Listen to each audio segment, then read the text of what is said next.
Man, it's so good to be here today and to open God's Word together. We're going to be in Philippians chapter 2. So if you have your scripture with you, I'd invite you to turn to Philippians chapter 2. And as you're turning there, again, I just want to echo what Dr. Aiken has already said, in that I love this institution. It's been great to me.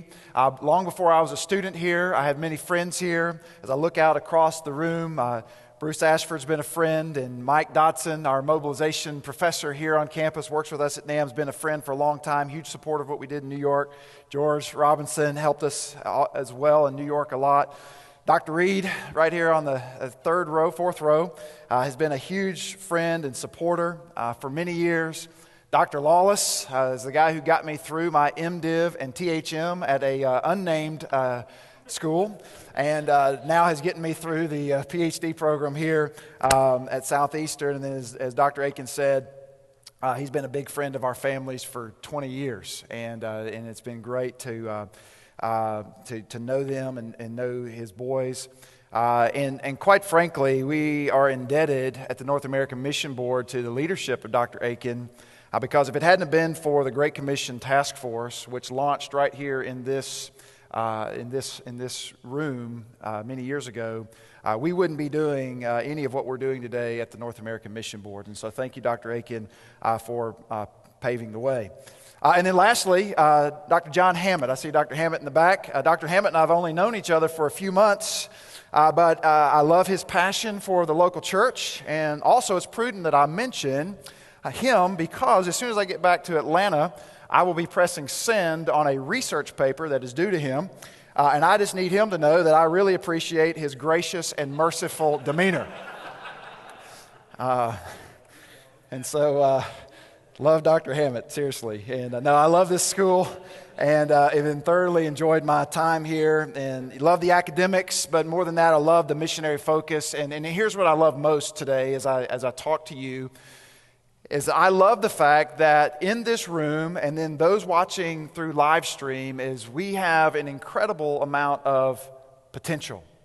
Now, I can be prone to hyperbole. I am a marketing director and mobilization director, and so it's my job to kind of hype things a little bit, and so I can be prone to hyperbole when I speak sometimes, but I don't think I'm being prone to hyperbole today when I say we have great potential in this room, and that I really believe this morning that historians are going to look back on the people assembled in this room and the people who attend this institution. Historians are going to look back on this period in history and say great things about the missional output that has come out of this place. I really believe that today, and that's why I consider it an honor to be here today to talk to you, because we really need this institution as well as others in North America today.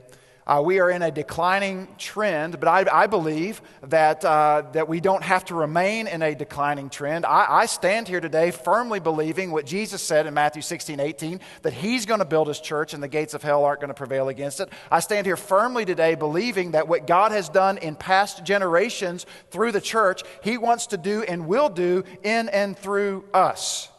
However, it's going to require, I believe today, that every one of us take whatever our current plans are and be willing to hold those plans loosely, believing that God has much bigger dreams for our life and ministry than what we currently are imagining.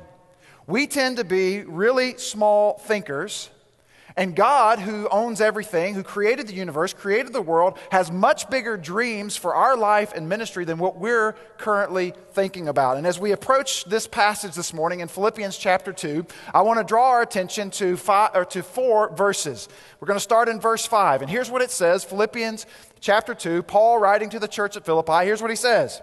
He says, "Have this mind among yourselves, which is yours in Christ Jesus, who, though He was in the form of God, did not count equality with God something to be grasped." And if you want to underline that phrase, that's where we're going to camp out today. Jesus, though He was in the equality of God, did not count equality with God something to be grasped.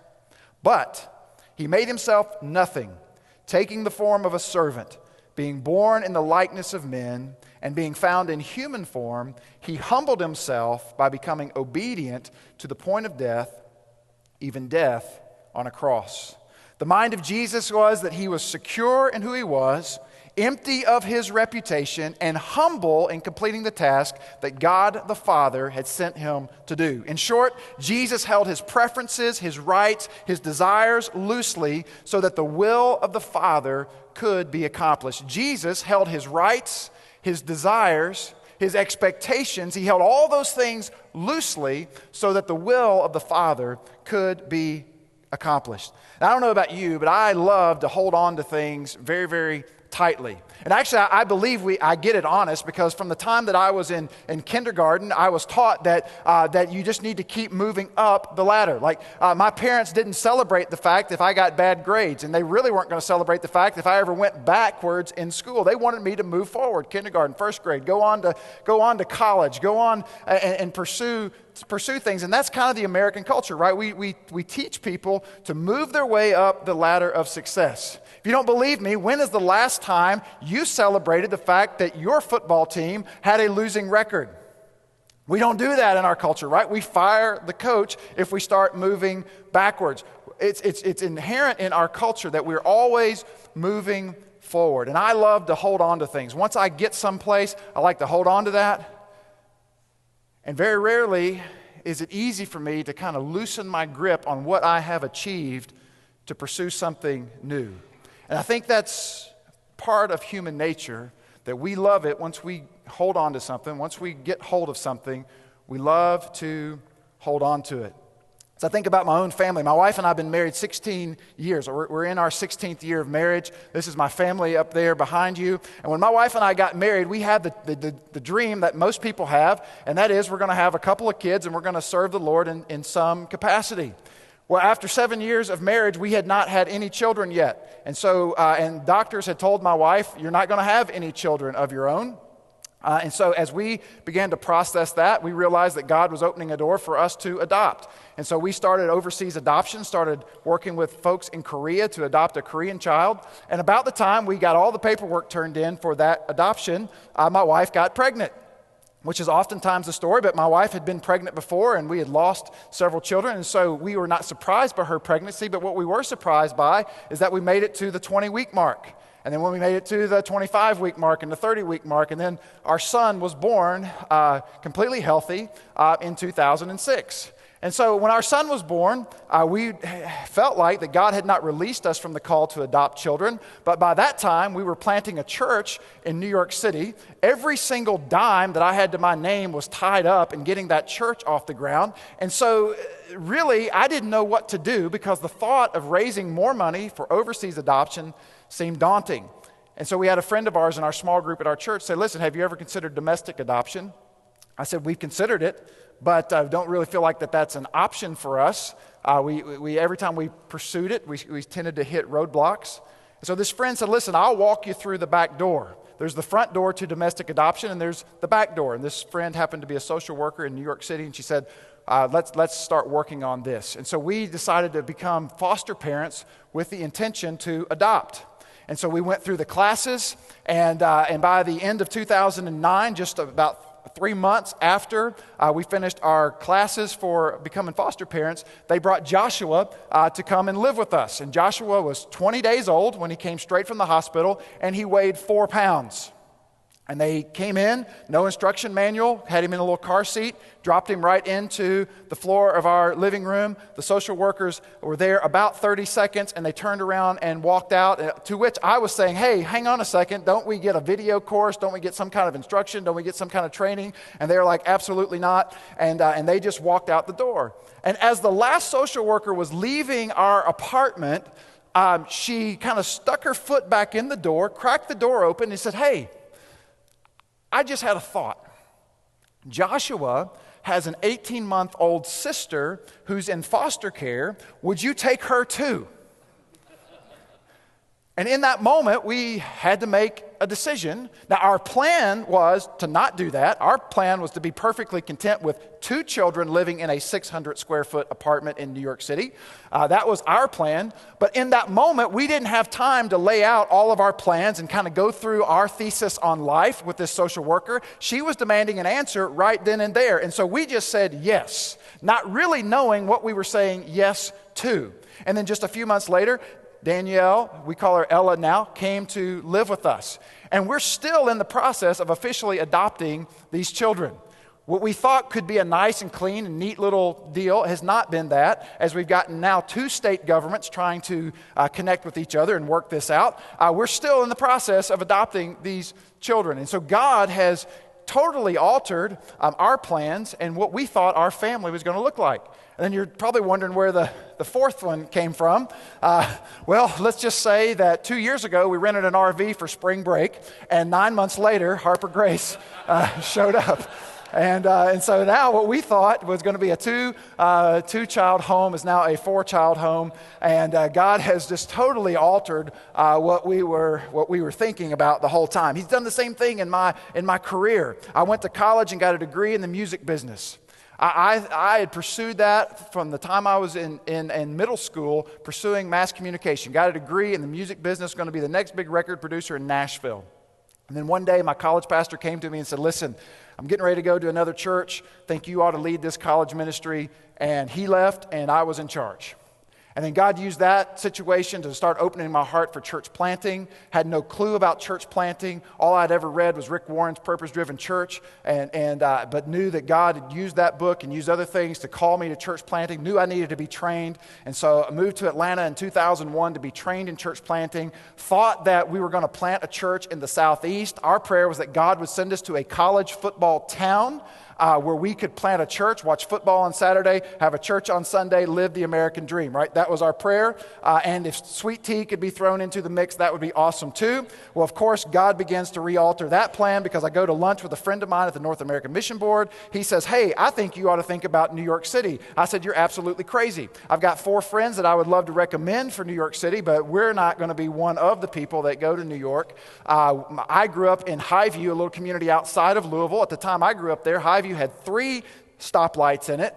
My wife grew up in Oakway, South Carolina, and to this day they have a flashing stop sign in Oakway. And so we're not urban people, had never really imagined ourselves living in a place like New York, but within a month of that conversation with the friend of the North American Mission Board, we're working in New York City. Signed up for a 2-year assignment in New York City. The 2-year assignment turned into a 9.5-year assignment where we saw God do many, many great things, including the planting of 38 churches in that short window of time that we were there.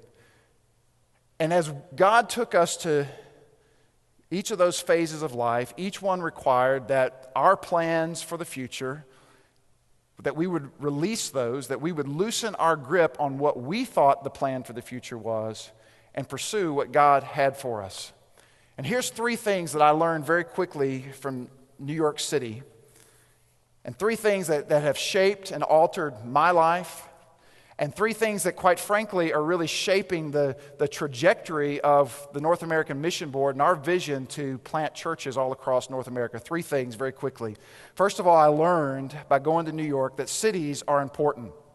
Cities are important. Cities create the culture that determines what the rest of the world is how the rest of the world is going to think and behave. Cities create the culture that determine how the rest of the world is ultimately going to think and behave. D.L. Moody says it like this. He says, water runs downhill, and the highest hills in America are our great cities. If we can stir them, we can stir the whole country. Currently, 80% of North America lives in our cities. Over 50% of the world's population lives in our cities. 165,000 people move to cities in the world every day. We are a quickly urbanizing world. Yet, evangelicals as a whole, we do not live in the cities. We do not live in our most densely populated places. Let me give you 2 examples. First of all, Mississippi. In Mississippi, there's 1 church for every 750 people, evangelical. 1 evangelical church for every 750 people. There are 63 people who live every square mile in Mississippi. A lot of elbow room in Mississippi. However, if we go to New Jersey, as David has already pointed out for us today, there is one evangelical church for every 7,500 people. As he said, there's one SBC church for every 90,000 people. And yet there are 1,100 people who live every square mile in New Jersey. If you just go to the U.S. Census Bureau and you pull up population densities, what you will notice is that the denser the population, the least evangelical Christian it is, the least churched it is. And so as you get outside of the Bible Belt, where we have plenty of room to move around, we are the least dense populated geography in the U.S. As you get outside of here and as places urbanize more, you find that they are least churched. So evangelicals tend, as a whole, to not be in the places that are the most densely populated. However, that's where the world lives. Now, let me just stop here very quickly before you make up your mind about cities.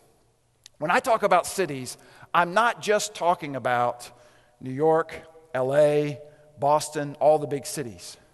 When I talk about cities, what I'm talking about is a definition of cities that says cities and urban areas are places that are dense and diverse. Urbanization is defined by density and diversity. And when you look at the places that are the most dense and the most diverse, they tend to be the places that are least churched. And as you look at North America over the last 50 years, there is not one piece of geography, there's not one state in the United States that is not more urban today than it was 50 years ago. Every place, even in our most rural of communities, they are more densely populated today, and they're more diverse today than they were 50 years ago. And the issues of density and diversity are having a dramatic impact on our churches today. 80% of our churches are plateaued and declined, and many of them are plateauing because of demographic problems. The church was planted when the demographic looked one way, and now the demographic now looks another way, and now we've stalled out because we do not know how to impact the new density and diversity that we find in our community now. And so urbanization is a reality for all of us. And as we're training for ministry, as we're leading future ministers of the gospel, we've got to help them understand that every day, places like Bardstown, Kentucky are looking more and more like Boston, Massachusetts. And it's not just about Boston anymore, but it's about everywhere. And we're seeing urbanization happen in North America and the world, whether we like it or not. Whether we like it or not. Cities are important. The other thing that we learn is that church planting is God's methodology for world evangelization. We all know the famous quote by C. Peter Wagner where he says, church planting is the best evangelistic methodology under heaven. And just so you know that there are statistics that back that up, let me give you a few. We just did some research on the NAM church planting class of 2010. So we're 3 years into that church planting class, and here's what we learned from that church planting class. 91% of the churches that were planted in 2010 by the North American Mission Board and Southern Baptist are still in existence today. That number is up from 81% in 2007, and it's up from much lower percentages in earlier years. 91% are still in existence today. The membership of those churches grew 20% last year, when in the SBC, the overall membership declined by 1 percentage point. Attendance was up in those churches by 11%, when again, the attendance in SBC churches was down 3%. Baptisms, and this is an important statistic, baptisms in new church plants.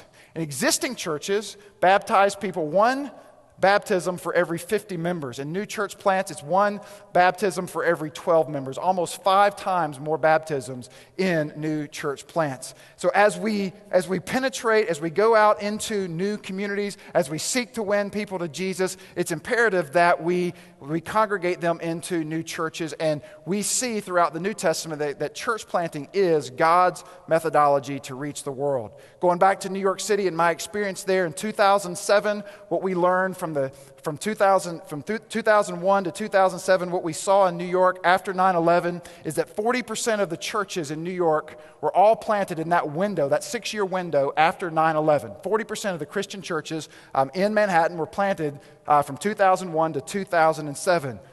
What that did to the population is the Christian population of the city grew by 3 percentage points as a result of that church planting effort. It went from less than 1% to almost 4% by 2007. So we see church planting is God's methodology. The last thing I'll say is that we don't have enough churches. So the thing I learned in New York City is that we don't have enough churches. And the prevalent methods of doing church over the last 50 years will not alone get it done. The prevalent method of doing church over the last 50 years will not get it done.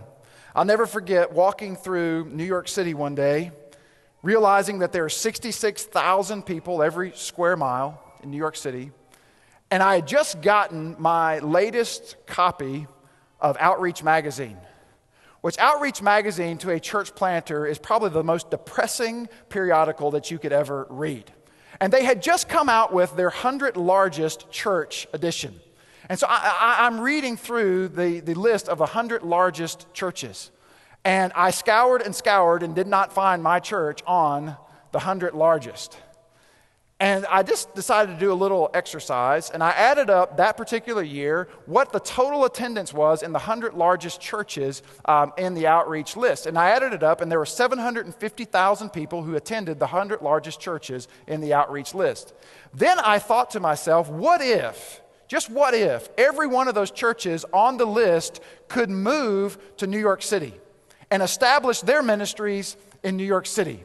Wouldn't that be glorious if they could all move there? But then I realized quickly, all those churches listed, none of them would be able to reproduce in New York City what they're doing in their current location. Ed Young Sr. is not going to be able to do Second Houston the same way in New York City as he's doing it in Houston, and I could go on down through the list. The other thing that I realized is that those methodologies, again, we're not going to be reproduced. But the other thing that I realized is that when you compare 750,000 attenders in our largest churches and the population of New York City, which is nearly 22 million people in the metro area, so even our largest churches are only going to reach a fraction of the people who live there. And so if we're serious about the Great Commission, we've got to look at alternate methodologies in planting churches. The block I lived on the Upper West Side of Manhattan, had 5,000 people just on my block. And I started thinking to myself, how are we going to reach this block? How are we going to reach the people who live on this block? And as I looked up and down my block, I realized there are no big meeting spaces on this block for us to gather the church in. Now, there are plenty of storefronts, and there's some schools, and there's some little community theaters, and there's all kinds of alternative meeting spaces, but no huge facilities. And so what I learned very quickly is that we don't need to recruit hundreds of church planters. We need to recruit thousands of church planters. And we've got to realize that every church that we plant is going to look different. Some are going to be huge, and some are going to be small. Tim Keller and the folks at Redeemer Presbyterian have recently built one of the newest church buildings in Manhattan. They completed it about 2 years ago. That building seats about 900 people for worship. And that building cost $70 million to build. Now, for them, contextually, that was the right move. It gives them a hub of ministry, a foundation for ministry in their community.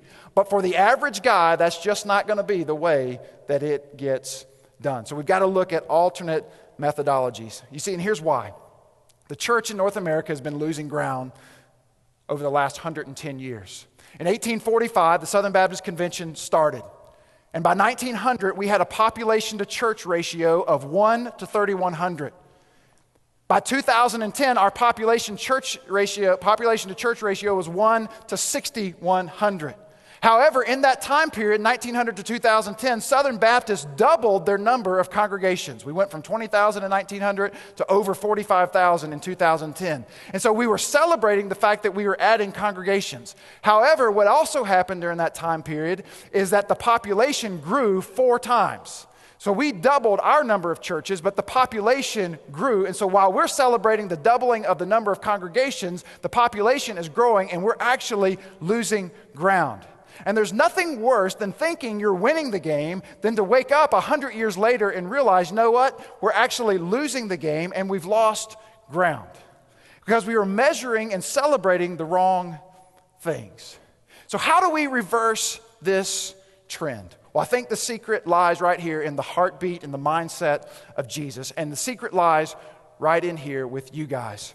Very quickly, 3 things I want to tell you about the mindset of Jesus. Jesus held everything in his life. He held his ministry loosely so that he could accomplish the dreams that God had for him, the mission that God had established for him. And I believe today that God is doing the same thing here. You may have come to seminary, you may have even come into this chapel with one trajectory on your mind. And my prayer today is that as you think about your future and think about what God is calling you to, is that you would start to loosen the grip on what you think he wants to do and be submissive to the things that he really is calling you to do, realizing that he's probably going to do things in and through you that you could have never imagined. 3 things about Jesus, and then we'll be done. First of all, Jesus humbled himself. It says that he was found in the human form. He humbled himself by becoming obedient to the point of death, even death on a cross. Jesus was willfully obedient to the ministry assignment that he had been given. Jesus was willfully obedient to the ministry assignment that he had been given. However, Jesus, we also know that he was fully God and fully man, and the human side of Jesus had some preferences. Just like our humanity, we have preferences. Jesus also had preferences. We see this modeled in Jesus' prayer in the Garden of Gethsemane, where Jesus prayed, "Father, if you are willing, remove this cup from me. Remove this mission from me." That was Jesus' prayer. So his preference was, let this cup pass from me, but his posture was, not my will, but yours. Jesus' preference was, let this cup pass from me, but his posture was, not my will, but yours. Jesus' preference was that he would have been able to claim his right of God as God and move on to something else, but his posture was, into thy hands I commit my spirit. Jesus' preference would have been that he could have taken the wide road, but he knew that his posture needed to be to take the narrow road. And for each and every one of us, we're going to fight our preferences every day in our life and ministry. There will be things that we prefer to do. There will be things that we prefer to not take stands on. There will be places that we prefer not to go. But as we look at the model of Jesus, it's not about our preferences. It's all about our posture. And we see the posture of Jesus as being willing, being humble to do whatever it is that God had called him to do. The second thing we see about Jesus is that Jesus had emptied himself. It says he did not count equality with God something to be grasped, but he made himself nothing, taking on the form of a servant, being born in human likeness.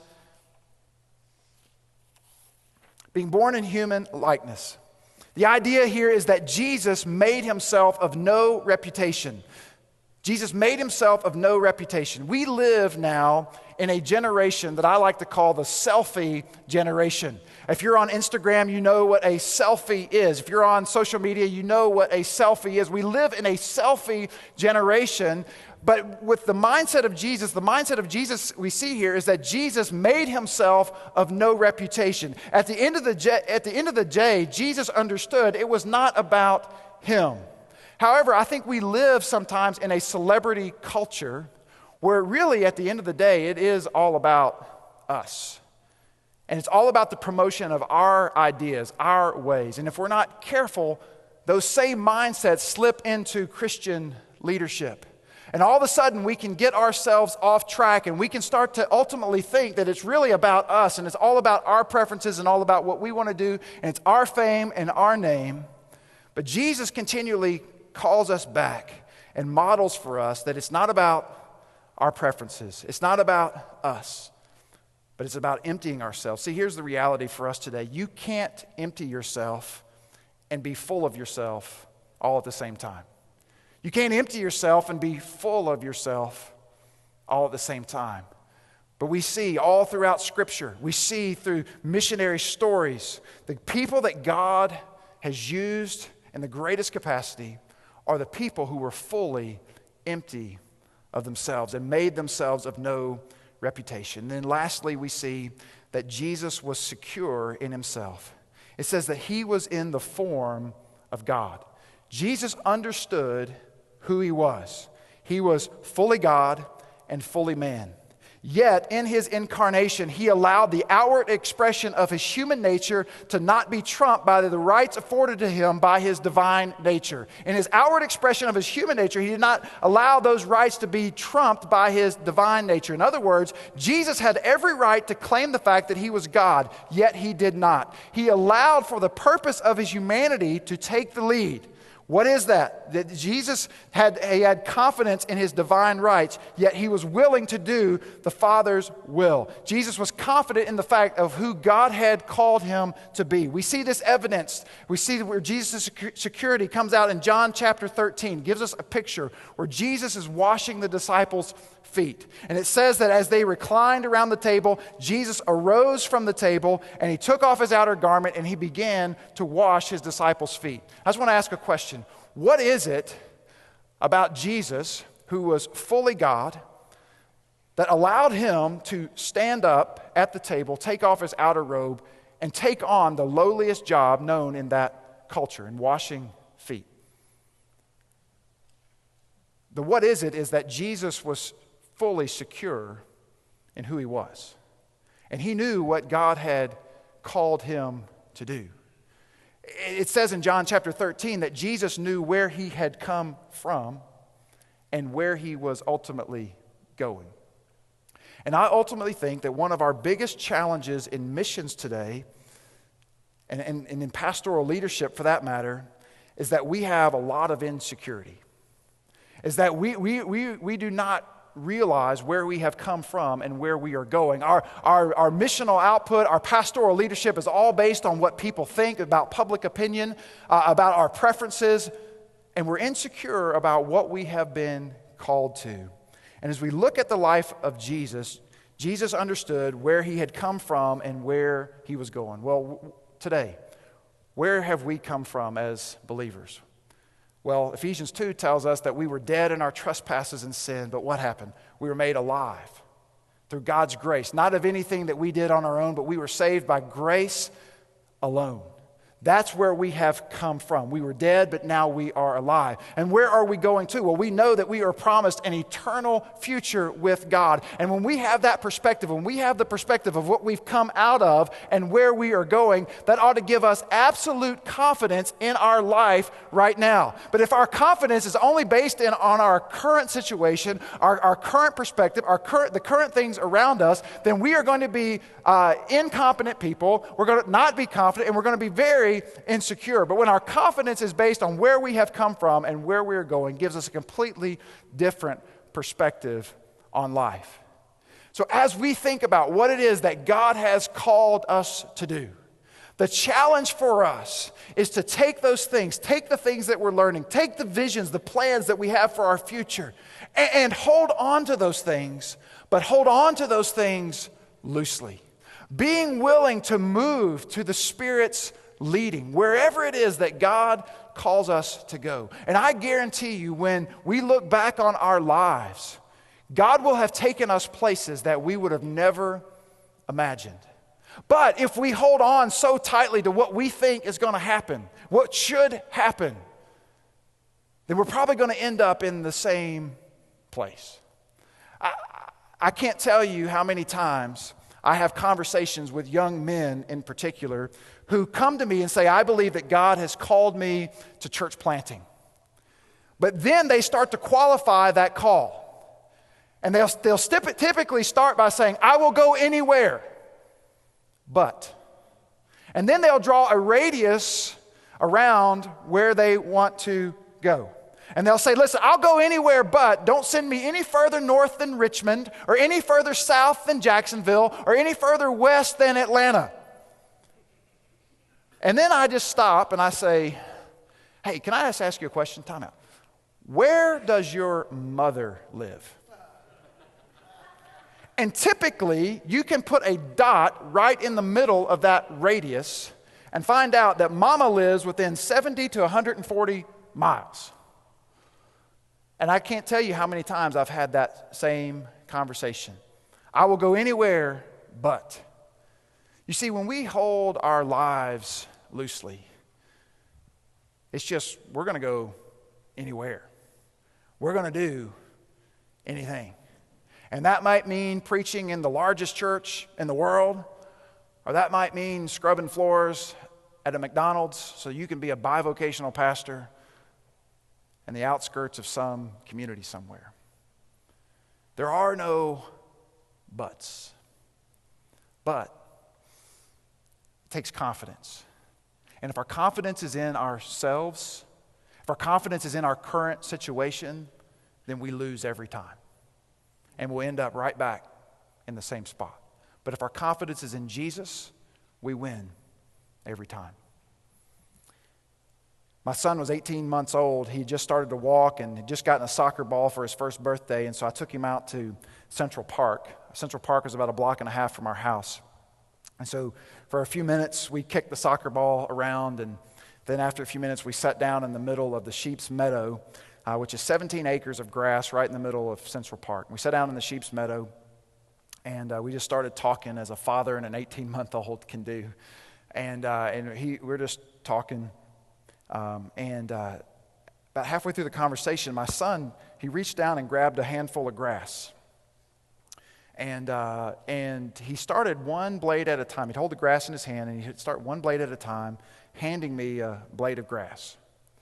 And every time he'd hand me a blade of grass, he'd say, "Here you go, Daddy. Here you go, Daddy. Here you go, Daddy." Which was interesting to me because at about 18 months old, that's where kids learn to say mine. And they very rarely give things away starting at about that age. So it was intriguing to me that my son is giving this grass away. So he'd give it all away, and the hand would be empty. Then he'd reach down and grab another handful of grass. And he'd say, "Here you go, Daddy. Here you go, Daddy. Here you go, Daddy." And he repeated that exercise probably 4 times. And so after a little while, I just started thinking, what is it about where we're sitting in our current context that's giving my son the confidence to give away everything that he has in his hand? And then it hit me. He realized that he was sitting in 17 acres of grass. And all he had to do was put his hand right back down and grab another handful. You see, folks, we've been given everything we need through the gospel of Jesus. And because we've been given everything we'll ever need, we can give it all away. And we can go anywhere, and we can do anything that he calls us to do if our confidence is placed in him. Let's pray together. Jesus, we love you so much. We know that we have a big task in front of us. We know that the mission is immense. But God, I believe 2 things today. First of all, that you are sovereign over everything. You hold the world in your hand. You know our comings and our goings. You will direct our paths. I'm confident in that today. I'm also confident today, God, that you have women and men in this room and watching online who you want to use in immeasurable ways. And God, I really believe today that historians could look back on this moment in history, on this period in history, and write about what came out of Southeastern Seminary in 2014. So God, but I also know today that in order for that to happen, we're going to have to lay our plans, our reputation, our ideals to the side and be willing to follow you wherever you lead us and release the grip that we have on our future. In your name we pray. Amen.